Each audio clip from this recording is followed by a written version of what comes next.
السلام علیکم ورحمۃ اللہ وبرکاتہ۔ جو حضرات نماز سے فارغ ہو چکے ہوں ان سے گزارش ہے کہ ذرا قریب ہو کر تشریف رکھیں۔ حضرات، ہم لوگ گزشتہ تقریباً 3 مہینوں سے ہر ہفتے رسول اللہ صلی اللہ علیہ وسلم کی احادیث پڑھ کر سنتے سناتے ہیں اور اس سلسلے میں کچھ ضروری گزارشات رکھتے ہیں۔ رمضان میں یہ سلسلہ موقوف تھا، پھر سے اس کو شروع کیا گیا، اور اس کے لیے ہم نے حضرت امام ابی داؤد رحمۃ اللہ علیہ جو حدیث کے بہت بڑے محدث ہیں، ان کی کتابیں بہت سی ہیں۔ ان میں ایک کتاب ہے سنن ابی داؤد، ابو داؤد شریف جسے کہتے ہیں۔ اس میں ایک چیپٹر ہے کتاب الادب، یعنی زندگی کا ادب بیان کیا گیا ہے، جس میں ترتیب سے ہم ایک ایک باب سے حدیثیں پڑھ رہے ہیں اور ان کی تشریح کر رہے ہیں۔ آج جو باب ہے ہمارے سامنے وہ ہے باب فی الحیا، جس میں سب سے پہلی حدیث حضرت عبداللہ ابن عمر رضی اللہ عنہما کی ہے کہ نبی کریم صلی اللہ علیہ وسلم مر على رجل من الانصار وهو يعظ اخاه في الحياء فقال رسول الله صلی اللہ علیہ وسلم دعه فإن الحياء من الایمان، کہ رسول اللہ صلی اللہ علیہ وسلم ایک ایسے شخص سے پاس سے گزرے کہ جو انصار کے قبیلے سے تھا، اور ان شخص کا نام یہاں ذکر نہیں کیا گیا کہ وہ کون تھے۔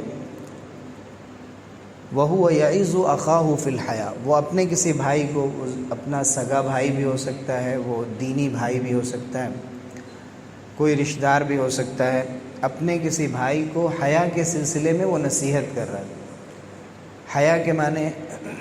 شرم، لحاظ اور ادب کا اظہار۔ حیا صرف ماڈسٹی کو نہیں کہتے، صرف پاک بازی کو نہیں کہتے، پاک دامنی کو نہیں کہتے کہ انسان ایسی چیزوں سے جو بے حیائی کی چیزیں ہیں ان سے اپنے کو بچا لے، بلکہ حیا کا لفظ اسلام میں بہت عام ہے، جس کی کچھ تفصیل میں ابھی ذکر کر رہا ہوں انشاءاللہ۔ تو رسول اللہ صلی اللہ علیہ وسلم نے فرمایا کہ دعہ فإن الحیاء من الایمان۔ وہ صاحب اپنے بھائی کو یہ نصیحت کر رہے تھے کہ زیادہ شرم نہیں کرنی چاہیے، اور تم کیوں اس حیا کے وجہ سے فلاں کام نہیں کر رہے ہو۔ دوسری روایتوں میں بھی ذکر آیا کہ یہاں حیا کے سلسلے میں نصیحت کرنے کا مطلب یہ نہیں ہے کہ وہ ان سے کہہ رہے تھے کہ تم اپنی زندگی میں حیا کو اختیار کرو، بلکہ ان سے یہ کہہ رہے تھے کہ تمہیں اتنی شرم کرنے کی ضرورت کیا ہے۔ تو حضور صلی اللہ علیہ وسلم نے فرمایا کہ چھوڑ دو اس کو، اپنے حالت پہ رہنے دو، چونکہ حیا ایمان کا حصہ ہے۔ یعنی یہ بات صحیح ہے کہ علم کے سلسلے میں، صحیح بات کسی کو بتانے کے سلسلے میں، جہاں پر بات کہنی چاہیے وہاں اگر حیا بیچ میں آ جائے، اگر شرم بیچ میں آ جائے تو پھر صحیح بات نہیں پہنچ سکتی۔ لیکن کوئی شخص ہوتا ہے فطری طور پر اس کے اندر شرم زیادہ ہوتی ہے، وہ بات کہتا ضرور ہے لیکن لحاظ کے ساتھ اور سامنے والے کا لحاظ کرتے ہوئے، توجہ دیتے ہوئے۔ خود رسول اکرم صلی اللہ علیہ وسلم کا جو مزاج تھا، کان رسول اللہ صلی اللہ علیہ وسلم اشد حیاء من العذراء فی خدرها، جیسے ایک کماری پردہ نشیں ایک خاتون ہوتی ہیں، اس سے بھی زیادہ رسول اللہ صلی اللہ علیہ وسلم حیا فرماتے تھے۔ یعنی شرم کے معاملے میں مشہور ہے کہ جب خانہ کعبہ کی تعمیر بچپن میں ایک موقع سے جب مرمت ہو رہی تھی، تو اس وقت حضور اکرم صلی اللہ علیہ وسلم اپنے چچا حضرت عباس رضی اللہ عنہ کے ساتھ اینٹیں ڈھو رہے تھے، اور کندھے پہ اس کی وجہ سے نشان آ رہا تھا۔ تو حضور صلی اللہ علیہ وسلم نے فرمایا تھا کہ تم ایسا کرو کہ اپنے کپڑے جو تم نے بدن کے نچلے حصے میں پہن رکھے، ازار اتار کر اور اسے کندھے پر رکھ لو، اس کے اوپر اینٹیں رکھو۔ تو حضور صلی اللہ علیہ وسلم نے ایسا تھوڑی دیر کے لیے کیا تھا، لیکن آپ کی طبیعت پر اس کا اتنا اثر ہوا کہ آپ بے ہوش ہو گئے اور بالکل پریشان ہو گئے کہ یہ کیا ہوا۔ یہ بالکل بچپن کی بات ہے، اس کے باوجود بھی مزاج میں، طبیعت میں اللہ تعالیٰ نے اتنی حیا اور اتنی شرم رکھ دی۔ تو اگر حیا اور شرم انسان کے اندر ہو، فطری طور پر ہو، جس کی وجہ سے انسان اپنی شرمگاہ کی حفاظت، اپنی عزت کی حفاظت، دوسروں کی عزت کا خیال، اپنی نگاہ کی حفاظت، اپنے کانوں کی حفاظت، زبان کی حفاظت، اسی طرح سے کسی نے اگر ہاتھ پھیلا دیا تو وہی حیا ہے جو ایک مومن کے اندر ایک وصف ہے، جو ایمان کا حصہ ہے۔ اس کو شرم آتی ہے کہ میں کیسے اس کو کچھ نہ دوں۔ بہت سی مرتبہ معلوم ہوتا ہے کہ مستحق نہیں ہے، اس کے باوجود کسی نے ہاتھ پھیلا دیا تو پھر اس کو واپس کرتے ہوئے اچھا نہیں معلوم ہوتا ہے، جسے ہم کہتے ہیں اپنے عرف میں کہ یہ بات اچھی نہیں لگتی، ہم کیسے کریں، ہم سے ہو نہیں سکا۔ تو حضور صلی اللہ علیہ وسلم اسی بات کی نصیحت کر رہے ہیں کہ چھوڑ دو، یہ ایمان کا ایک حصہ ہے۔ اور اللہ تعالیٰ کی جو صفات ہیں ان میں ایک صفت یہ ہے کہ اللہ تعالیٰ فرماتے ہیں کہ جب کوئی بندہ میرے سامنے دونوں ہاتھ پھیلا دیتا ہے تو ان اللہ یستحی ان یردہما صفرا، اس کو خالی ہاتھ لوٹاتے ہوئے اللہ کو حیا آتی کہ کیسے اس نے اپنا ہاتھ پھیلا دیا، وہ مجھ سے کچھ مانگ رہا اور میں اس کو بالکل بے مراد واپس کر دوں۔ اللہ تعالیٰ اس کی مراد کسی نہ کسی شکل میں ضرور پوری کرتے ہیں۔ عرب کہتے ہیں کہ الحیاء من الحیات، یعنی حیات تو زندگی کا حصہ ہے۔ الحیات یعنی زندگی اسی وقت ہے جب ایک انسان کے اندر حیا ہو، اس کے اندر لحاظ ہو، سب سے پہلے اپنے رب کا لحاظ ہو، اپنے بڑوں کا لحاظ ہو، سرور دو عالم صلی اللہ علیہ وسلم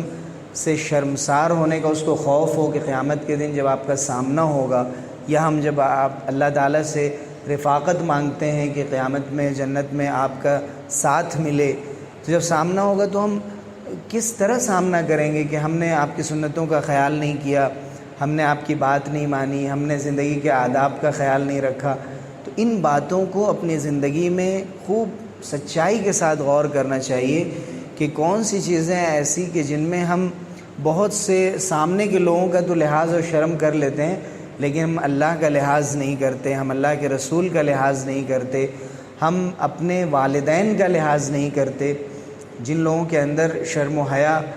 یعنی حقیقی معنی میں جو حیا کا وصف بہت جامع ہے وہ پیدا ہو جاتا ہے، اپنے والدین کے سلسلے میں خیال کرتے ہیں۔ مثلا اپنی زندگی اچھی گزر رہی ہے، والدین بالکل سامنے رہتے ہیں، یا کسی بھائی کے یہاں رہتے ہیں، بہن کے یہاں رہتے ہیں، کبھی ان کی خبر گیری نہیں، اگر ان کو کچھ رقم، کچھ پیسے، کچھ چیزیں دی بھی تو اس انداز سے جیسے احسان کر رہا ہوں۔ تو انسان کے اندر جب صفت پیدا ہو جاتی ہے، تو میں نے پہلے بھی ذکر کیا، پھر وہ اپنے والدین کو اگر کوئی چیز پیش بھی کرتا ہے تو اس طرح سے نہیں کہ والدین کا ہاتھ نیچے ہو اور اس کا ہاتھ اوپر ہو، بلکہ وہ پیش کرتا ہے کہ آپ میرے ہاتھوں سے اگر اٹھا لیں تو آپ کا بڑا احسان ہوگا اور میرے اوپر میرے گناہوں کی معافی کا ذریعہ ہوگا۔ میرا جو کچھ بھی ہے سب آپ کا ہے، میرے پاس کچھ بھی نہیں ہے، آج جو کچھ بھی میں ہوں آپ کی تربیت کی وجہ سے اور راتوں کو میرے لیے جاگنے کی وجہ سے۔ تو یہ اساتذہ ہیں، جو لوگ بھی بڑے ہیں، جن کا ذرہ برابر بھی زندگی میں ہمارے اوپر احسان ہے۔ ایک بار ہم بیٹھ کر سوچیں تنہائی میں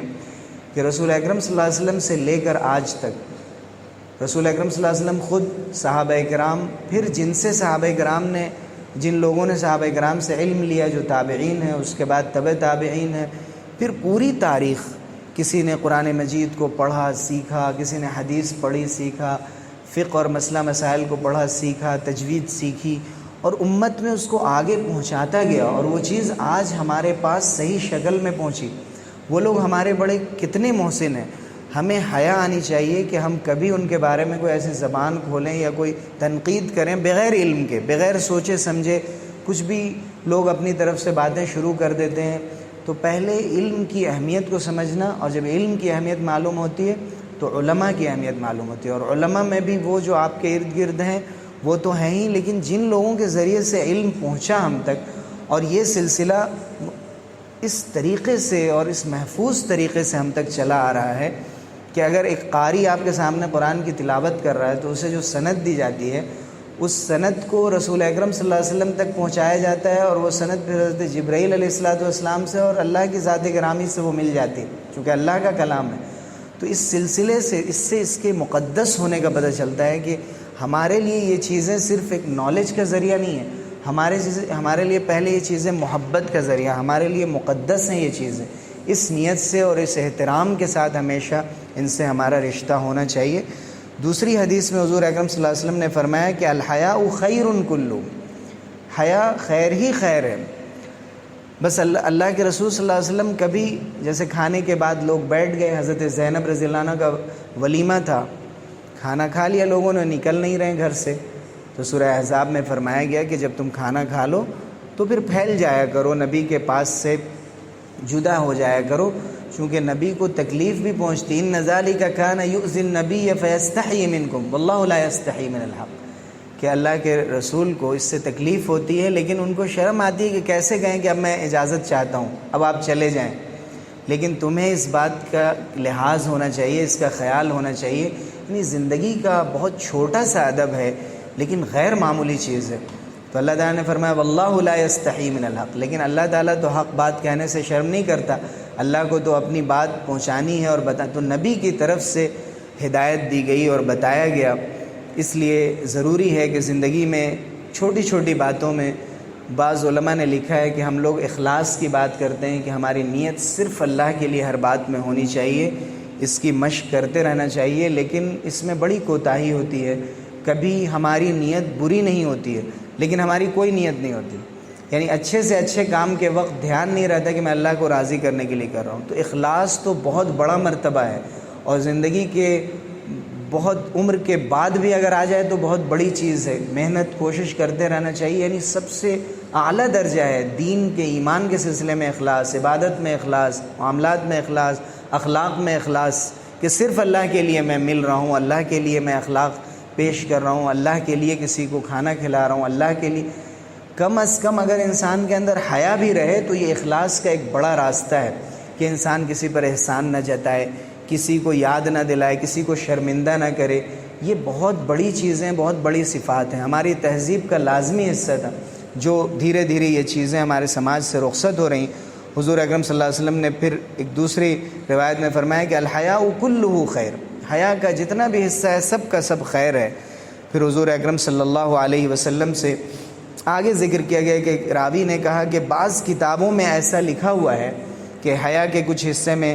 وقار بھی ہوتا ہے، ڈگنیٹی بھی ہوتی ہے، کچھ حصہ ایسا ہے جو حیا کا کمزور حصہ ہے، یعنی شرم کی وجہ سے انسان کے اندر ایک اس کا ویک پوائنٹ بھی ہوتا ہے۔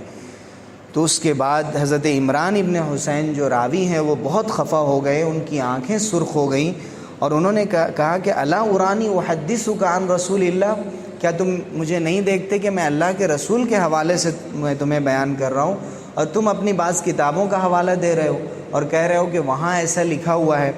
قال قلنا یا ابا نجید ایہی،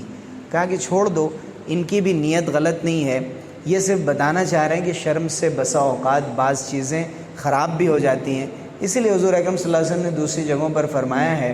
کہ جہاں پر ہدایت دی، جیسے حضرت عبداللہ ابن عمر رضی اللہ عنہ سے ایک مرتبہ مجلس میں سب لوگ بیٹھے ہوئے تھے، حضور نے سوال کیا کہ کون سا درخت ہے جو مومن کے مشابہ ہوتا ہے، یعنی ہر موسم میں وہ سرسبز و شاداب رہتا ہے، تو وہ کھجور کا درخت تھا۔ لیکن حضرت عبداللہ ابن عمر رضی اللہ عنہ کے ذہن میں یہ بات آئی کہ کھجور میں بتا دوں کہ مومن کے اندر جو خوبیاں ہیں، جیسے کھجور میں ہر طرح کی خوبیاں ہوتی ہیں اور اللہ تعالیٰ نے اس میں بہت ساری فضیلت جمع کر دی ہے، ویسے ایک مومن کے اندر بھی خوبیاں ہوتی۔ ابن عمر کے ذہن میں آیا، لیکن ان کو حیا آئی کہ اتنے بڑے بڑے صحابہ بیٹھے ہوئے میں کیسے بولوں، نہیں بول سکے۔ جب والد صاحب کو حضرت عمر ابن خطاب رضی اللہ عنہ کو معلوم ہوا تو بہت خفا ہوئے کہ جب تمہارے ذہن میں آتے تم بات کہتے، جواب غلط ہو جاتا زیادہ سے زیادہ، اس میں کوئی سبکی کی شرم کی بات نہیں، اس سے انسان نئی بات سیکھ لیتا ہے۔ یہی حضرت عمر رضی اللہ عنہ چھوٹے صحابہ کو قریب کرتے تھے، مجلس میں ان کو بولنے کا موقع دیتے تھے۔ ایک مرتبہ پوچھا کہ اذا جاء نصر اللہ میں کیا فرمایا گیا ہے، تو بڑے صحابہ خاموش رہے۔ حضرت ابن عباس نے فرمایا کہ اس میں حضور صلی اللہ علیہ وسلم کو اطلاع دے دی گئی ہے، اشارہ دے دیا گیا ہے کہ اب آپ کے وصال کا وقت قریب آ رہا ہے۔ تو حضرت ابن عمر رضی اللہ عنہ نے ان کو بہت شاباشی دی اور یہ گویا اظہار کیا کہ یہ تو مضمون اور یہ مفہوم میرے ذہن میں بھی نہیں آیا۔ تو بسا اوقات شرم چیزوں سے مانع ہو جاتی ہے، تو گویا حیا میں تربیت کی جاتی ہے کہ ہمیں ضرور اس کے اندر حیا کبھی انسان کی کمزوری بن جاتی ہے، لیکن ہر صورت میں حضور صلی اللہ علیہ وسلم نے اس کی تعریف فرمائی اور فرمایا کہ جب یہ صفت رہتی ہے تو کہیں نہ کہیں کام آتی ہے، دوسرے اخلاق میں کام آتی ہے۔ اور حضور نے یہاں تک فرمایا کہ ہر مذہب کا کوئی نہ کوئی اس کا ایک امتیازی وصف ہوتا ہے، اس کی ایک پہچان ہوتی ہے، اور اگر ایمان کی اور اسلام کی کوئی پہچان ہے تو وہ حیا ہے کہ انسان اپنے کو شرم و لحاظ کا پابند رکھے۔ آج کے ایک ایسے دور میں جب انسان گفتگو میں بھی لحاظ نہیں کر رہا ہے، چیٹنگ کرتا ہے لحاظ نہیں کرتا، پوسٹ کرتا ہے لحاظ نہیں کرتا، جو چیزیں فارورڈ کرتا ہے لحاظ نہیں کرتا، اپنے گروپ میں کون بڑے ہیں کون چھوٹے ہیں، مرد ہیں عورتیں ہیں، خاندان کے بعض گروپس ہوتے ہیں، کون سی پوسٹ کہاں سے آئی کیسے اسے فارورڈ کر دیا، یعنی ایک سینس ختم ہو گیا ہے کہ ہمارے اندر مذاق کے نام پہ، بعض چیزوں کے نام پہ بے حیائی کے کام ہو جاتے ہیں۔ لباس میں ہمارے اندر حیا رخصت ہوتی جا رہی ہے، آداب جو بتائے گئے دن اور رات کے گزارنے کے، اس میں بے حیائی عام ہوتی جا رہی ہے، کسی کا لحاظ نہیں ہے۔ جو ہم نوجوانوں کو دیکھیے جس طرح سے ڈرائیونگ کرتے ہیں اور ڈرائیونگ میں اس کا لحاظ نہیں کرتے، اور دوسری چیزوں میں ذرا بھی خیال نہیں کرتے، کم سے کم سگنل پہ دیکھا جاتا ہے تو حیرت ہوتی ہے کہ ریڈ سگنل موجود ہے، یہاں میں قریب میں دیکھتا ہوں ہمیشہ کہ دوسرے لوگ رک جاتے ہیں اور سامنے سے تیز گاڑیاں آ رہی ہیں، پھر بھی اتنی تیزی سے گاڑیاں نکال دیتے ہیں۔ اگر اس میں ذرا سی صرف شرم آ جائے کہ لوگ کیا کہیں گے، نماز پڑھ کے آ رہے ہیں، سر پہ ٹوپی ہے، پہچان بتا رہی کہ آپ مسلمان ہیں، اور اس طرح سے کٹ مار کے جا رہے ہیں تو اپنا کیا تعارف کرا رہے ہیں۔ یہ وہ چیزیں ہیں جو جیسے کہ ہم لوگ امام ہیں، مؤذن ہیں، عالم ہیں، ہم لوگوں کو اپنے خاص لباس کی وجہ سے بھی بہت سی چیزیں دل چاہتے ہوئے بھی دھیان آ جاتا ہے کہ نہیں بھائی لوگ کیا کہیں گے، نہیں کرنا چاہیے۔ تو ایک مسلمان کو اس طریقے سے سوچنا چاہیے کہ لوگ کیا کہیں گے، کم سے کم اتنا تو سوچیں، تو ہمارے اسلام کا تو صحیح تعارف ہوگا۔ تو ہم لوگ یہاں جو لوگ یہاں سن رہے ہیں، حضور صلی اللہ علیہ وسلم نے آخری مرتبہ فرمایا کہ اذا لم تستحی فافعل ما شئت، جو تیسری حدیث اس سلسلے میں ہے کہ لوگوں کو جو قدیم انبیاء کی باتیں پہنچی ہیں ایک نبی سے دوسرے نبی تک اور ہم تک پہنچی، ان میں سے ایک بات یہ ہے کہ اگر تمہارے اندر شرم نہیں ہے تو جو جی میں آئے کرو۔ تو شرم اگر باقی ہے، لحاظ باقی ہے، تو انسان پھر سوچتا ہے کچھ کرتے ہوئے کچھ نہ کرتے ہوئے، بہت سی مرتبہ لحاظ کر لیتا ہے کہ میں یہ بات یہاں پہ نہیں کہہ کے دوسرے انداز سے اس کو پیش کر لیتا ہوں۔ تو اللہ تعالی ہم سب لوگوں کے اندر ہمارے زندگی میں حیا اور اس جیسے جو ضروری اخلاق ہیں ان کو اختیار کرنے کی توفیق دے، اور ہمیں زندگی کو ادب کے ساتھ اور آداب کے ساتھ گزارنے کی توفیق عطا فرمائے۔ سبحان اللہ۔